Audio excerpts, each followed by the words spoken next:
নমস্কার বন্ধুরা, the lovely kitchen of Shrabanti রান্নাঘরে আপনাদের সবাইকে স্বাগত জানাই। এই গরম থেকে বাঁচতে ও নিজের শরীর ও মনকে চনমনে রাখা খুবই দরকার। আজ খুবই কম মশলা দিয়ে অত্যন্ত সুস্বাদু ও মুখে রুচি নিয়ে আসবে এমনই দুটি রেসিপি আপনাদের সাথে শেয়ার করতে চলেছি। রেসিপিটাকে স্কিপ না করে শেষ পর্যন্ত দেখার অনুরোধ রইল। প্রথমে এই ঝিঙেগুলোর খোসা ছাড়িয়ে নিয়েছি, আর এই খোসাগুলো কিন্তু ফেলে দেব না। এগুলো দিয়ে একটা ভর্তা বানাবো, যার জন্য খোসাগুলো জলে ধুয়ে পরিষ্কার করে নিয়ে সেদ্ধ করে নেব। জলের মধ্যে ঝিঙের খোসাগুলো দিয়ে 10 মিনিটের জন্য চাপা দিয়ে সেদ্ধ করে নিচ্ছি। খোসাগুলো একটু সেদ্ধ হয়ে গেলে এগুলোকে জলে ধুয়ে একবার পরিষ্কার করে নিয়ে এক্সট্রা জলটা চিপিয়ে বের করে গ্রাইন্ডারের মধ্যে দিয়ে দিচ্ছি। আর একই সাথে দিয়ে দিচ্ছি স্বাদ অনুসারে নুন, 1 চামচ চিনি, একটা কাঁচা লঙ্কা ভেঙে দিয়ে দিলাম, আর এর মধ্যে দিয়ে দিলাম আর 1 টুকরো আদা।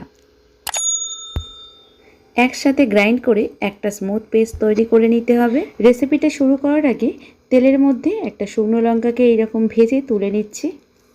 এটা আমাদের ডেকোরেশনের কাজে লাগবে। এখন কড়াইতে তেল দিয়ে তেল গরম হলে এর মধ্যে দিয়ে দিচ্ছি সামান্য একটু হিং ও 1/2 চামচ কালো জিরে। একটু ভেজে নিয়ে এর মধ্যে দিয়ে দিচ্ছি গ্রাইন্ড করে নেওয়া পেস্টটা। কড়াইতে পেস্টটা দেওয়ার সাথে সাথে কন্টিনিউয়াস এই রকম নাড়তে হবে যতক্ষণ না পর্যন্ত এর মধ্যে থেকে জলটা শুকিয়ে গিয়ে এই রকম দলাতে পরিণত হচ্ছে। এইবার এটাকে তুলে নিচ্ছি। এই রকম ঝিঙের খোসা বাটার সাথে শুকনো লঙ্কা মেখে খেতে কিন্তু চমৎকার লাগে। একই সাথে গরমের তৃপ্তিদায়ক আরও একটি রেসিপি শেয়ার করতে চলেছি। এর জন্য প্রথমেই লাগছে উচ্ছে। এই উচ্ছেগুলোকে ঠিক এই রকমভাবেই কেটে নিচ্ছি, খুব বেশি মোটা বা পাতলা নয়।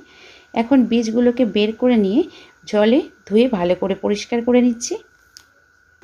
কড়াইতে তেল গরম করে নিয়ে আগে থেকে নুন হলুদ মেশানো উচ্ছেগুলোকে এর মধ্যে দিয়ে দিলাম। মিডিয়াম আঁচে একটু লাল লাল করে ভেজে নেব। উচ্ছেটাকে ভাজতে দিয়ে ঝিঙেগুলোকে গোল গোল করে কেটে নেব মিডিয়াম সাইজ করে। আর আমি ঠিক এই রকমভাবেই কেটে নিয়েছি, এটা দেখতে খুব ভালো লাগে। ঝিঙে কাটার আগে খোসা ছাড়িয়ে জলে পরিষ্কার করে নিয়েছিলাম। ভাজা যখন এমনই লাল হয়ে আসবে, এটা সিদ্ধ হয়েছে কিনা একবার চেক করে নিয়ে তুলে নিচ্ছি। কড়াটাকে একটু পরিষ্কার করে নিয়ে গরম তেলের মধ্যে দিয়ে দিচ্ছি 1 চামচ রাঁধুনি ও একটা শুকনো লঙ্কা। রাঁধুনি ও শুকনো লঙ্কা একটু ভাজা হয়ে গেলে দিয়ে দিচ্ছি 1/2 চামচ আদা। আদাটাকে আমি একটু গ্রেট করে নিয়েছি। দিয়ে দিচ্ছি কেটে রাখা ঝিঙের টুকরোগুলো। দিয়ে দিলাম একটা তেজপাতা। এইভাবে মিনিট 3 নাড়াচাড়া করার পর দিয়ে দিচ্ছি স্বাদ মতো নুন ও 1/2 চামচ হলুদ।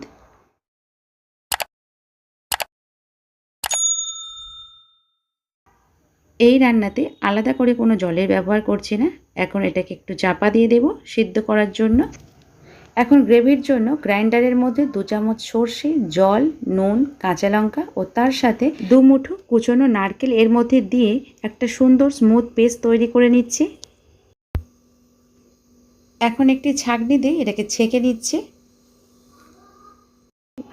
ঝিঙে খুব তাড়াতাড়ি সিদ্ধ হয়ে যায়। দেখুন ঝিঙে থেকে জলও বেরিয়ে গিয়েছে। এখন এর মধ্যে নারকেল ও সর্ষের জুসটা দিয়ে দিলাম। একটু ফুটে উঠলে দিয়ে দিচ্ছি এর মধ্যে 1/2 চামচ ভাজা রাঁধুনির গুঁড়ো। মিনিট 3-4 ফুটিয়ে নেওয়ার পর এর মধ্যে দিয়ে দিচ্ছি আগে থেকে ভেজে রাখা উচ্ছেগুলো। দিয়ে দিলাম 1 চামচ চিনি। নামানোর আগে 1 চামচ ঘি দিলেই তৈরি হয়ে যাবে ঝিঙে শুক্তো। রেসিপিটা কিন্তু খেতে অসাধারণ, বাড়িতে অবশ্যই একবার ট্রাই করে দেখুন, আশা করি ভালো লাগবে। রেসিপিগুলো কেমন লাগছে কমেন্টে লিখে জানান। ভালো লাগলে লাইক, শেয়ার, সাবস্ক্রাইব করতে কিন্তু ভুলবেন না। আজ এই পর্যন্ত, আবার দেখা হবে অন্য কোনো রেসিপি নিয়ে। ভালো থাকবেন, সুস্থ থাকবেন, সাবধানে থাকবেন। ধন্যবাদ।